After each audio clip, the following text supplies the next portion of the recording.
Hello దోస్తులు, ఎట్లున్నారు? మస్తున్నారులే. నేనైతే ఇవాళ చింతకాయ పప్పు చేస్తున్నాను. వావ్, నాకైతే నోరు ఊరిపోతుంది. నాకు అంత ఇష్టం చింతకాయ పప్పు అంటే. చింతకాయల సీజన్ వచ్చేసిందండి. మా సంతలో చింతకాయలు కనిపించేసరికి మా వారు తెచ్చేశారు. ఇంకా తెస్తే నేను ఊరుకుంటానా? అస్సలు ఊరుకోను. పప్పు అయితే చేస్తున్నాను.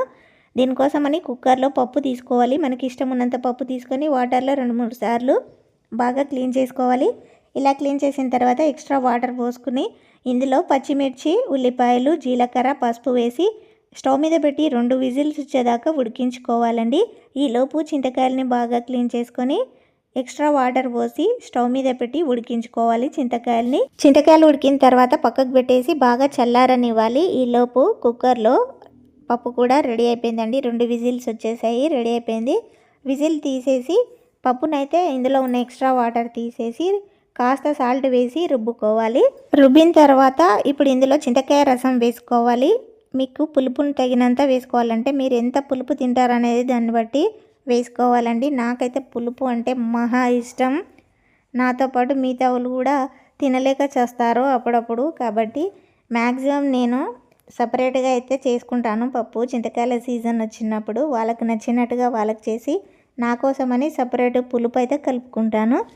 ఇవాళ అయితే అందరికీ ఒకేలాగా చేశాను. పప్పు మ్యాక్సిమం నేనైతే సపరేట్ చేసుకుంటాను, పుల్లగా చేసుకుంటాను. అసలు ఈ కాలంలో పులుపు ఎక్కువగా తినొద్దంటారు. అయినా కూడా నా మనసు ఎందుకో ఊరుకోదండి. పులుపు చూసేసరికి నాకైతే పిచ్చెక్కుతుంది, అంతలా ఇష్టము. ఇలా పప్పు రుబ్బుకున్న తర్వాత ఇప్పుడు ఇందులో అయితే పోపు పెట్టుకోవాలి.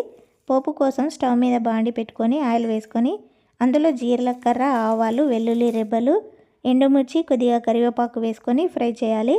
కొద్దిగా పసుపు కూడా వేసుకొని ఇది ఫ్రై అయిన తర్వాత రుబ్బుకున్న పప్పులో అయితే వేసుకోవాలండి. ఇలా వేసుకొని పప్పు మొత్తం కలుపుకుంటే చింతకాయ పప్పు అయితే రెడీ అయిపోయిందండి. ఇలా రెడీ అయిన పప్పుని వేడివేడి అన్నంలో వేసుకొని తింటే ఉంటుంది కదా, అబ్బబ్బబ్బా, ఏమన్నా రుచి ఉంటుందా నిజంగా.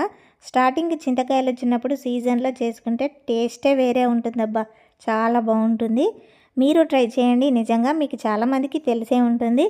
నేను ఒకసారి అయితే మీకు గుర్తు చేశానండి.